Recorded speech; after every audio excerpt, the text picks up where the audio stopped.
¿qué evidencia histórica hay de la existencia de Jesús? La pregunta surge porque para muchas personas, si usted cierra la Biblia y la pone a un lado, Jesús desaparece. Es decir, Jesús solo existe en la Biblia.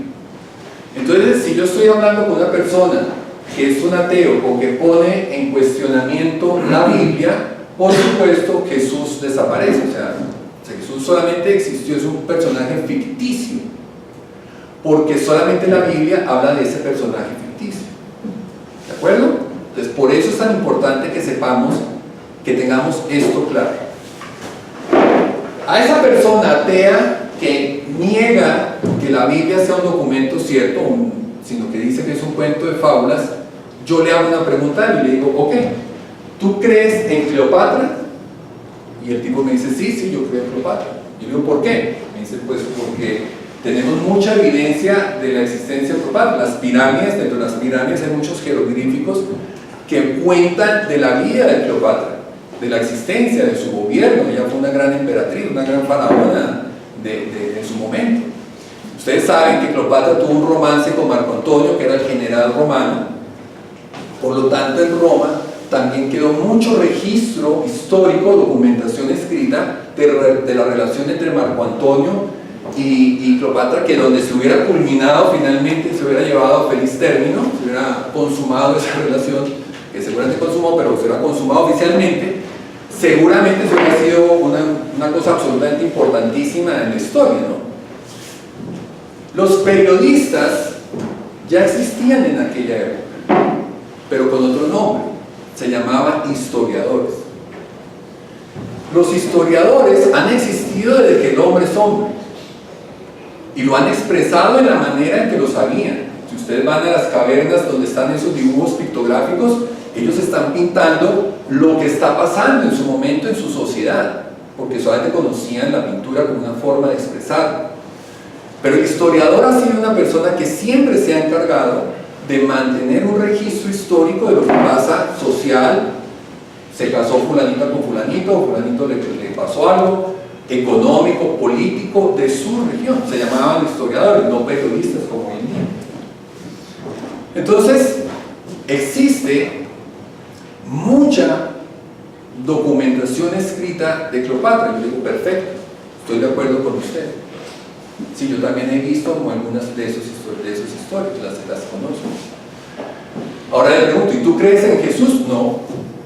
¿Y por qué no crees en Jesús? No, pues porque no, yo no creo en Jesús.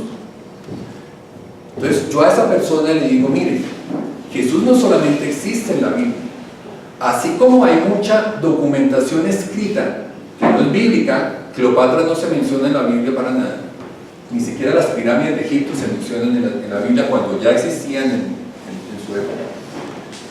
Cleopatra no se menciona, Jesús no solamente se menciona en la Biblia, querido amigo.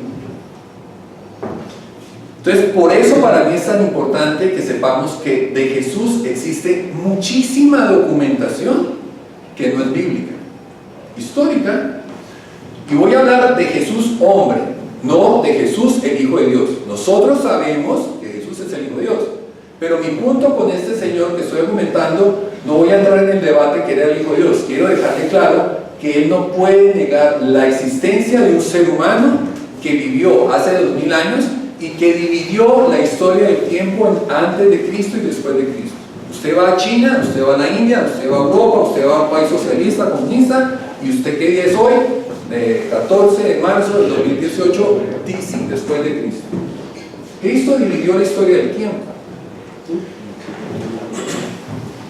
Claro, la vida histórica de Jesús, la vida histórica y la sede de vivienda de Jesús era Cafarnaúm, nos dicen los evangelios.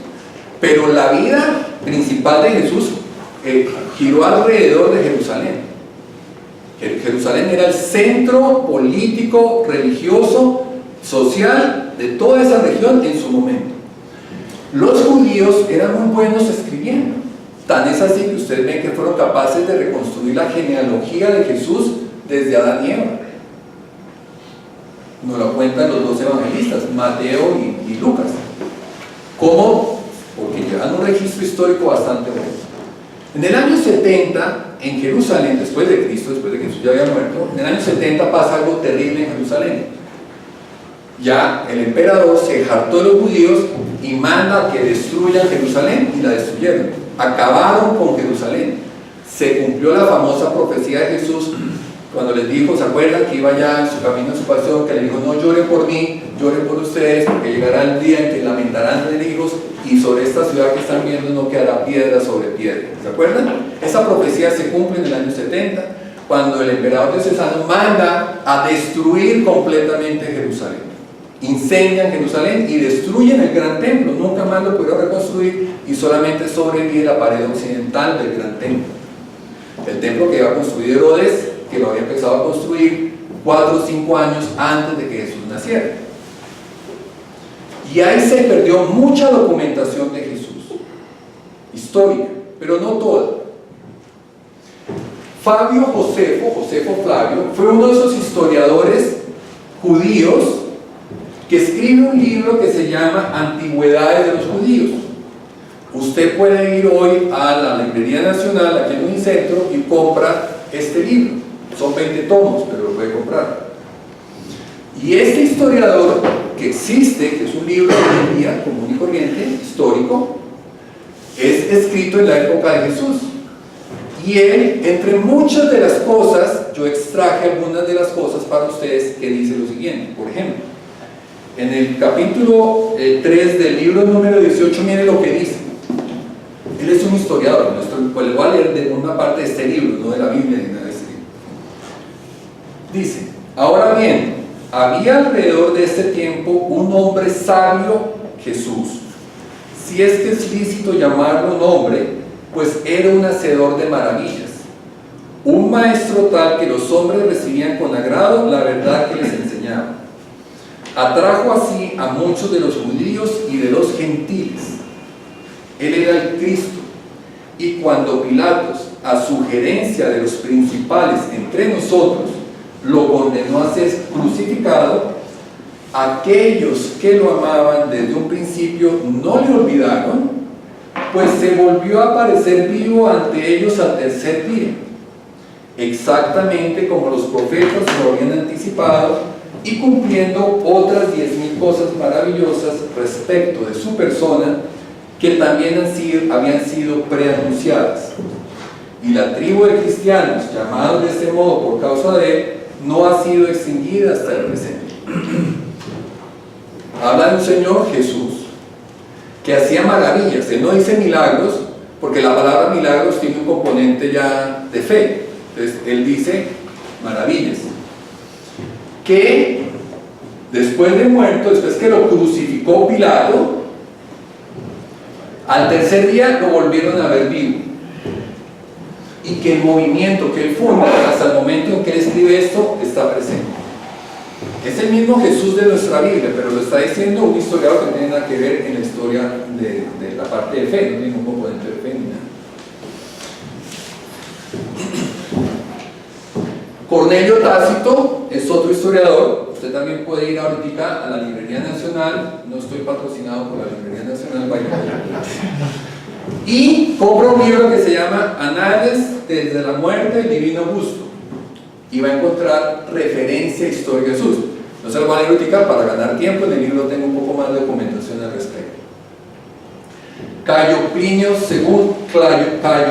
Cecilio II van a encontrar unas cartas que él le dirige al emperador, donde recopila toda la historia de Jesús, lo mismo, y va a decir lo mismo. Hombre que le devolvía la vista a los ciegos, hacía caminar a los cojos, que revolucionó todo el pensamiento judío de la época, que lo vieron vivo después de que lo habían visto más que muerto, que lo habían crucificado, que había recorrido todo Jerusalén, toda Galilea, toda esa región. Otra referencia histórica no bíblica es el Talmud de Babilonia. El Talmud de Babilonia es un libro judío que fue recopilándose desde la época de Moisés prácticamente. Fue el desarrollo de la ley, así como nosotros en Colombia tenemos lo que se llama jurisprudencia. Ustedes entienden que es la jurisprudencia. Una cosa es el código y otra cosa es la jurisprudencia. Okay. La jurisprudencia de la ley judaica se recopiló en lo que se llama el Talmud. Hay dos, el Talmud de Babilonia y el Talmud de Babilonia. Y esto es un libro netamente judío. gente que jamás aceptó a Jesús, jamás. Y ahí van a encontrar referencia histórica de la vida de Jesús. Entonces, con esto pretendo dejarles claro que si yo cierro la Biblia, Jesús no desaparece. Desaparece Jesús, Hijo de Dios. Sí, para Jesús, Hijo de Dios, yo tengo que irme a la Biblia. Pero Jesús, un tipazo que existió aquí en la tierra, que lo mataron y resucitó al tercer día después de entre los muertos, existe mucha documentación histórica no bíblica.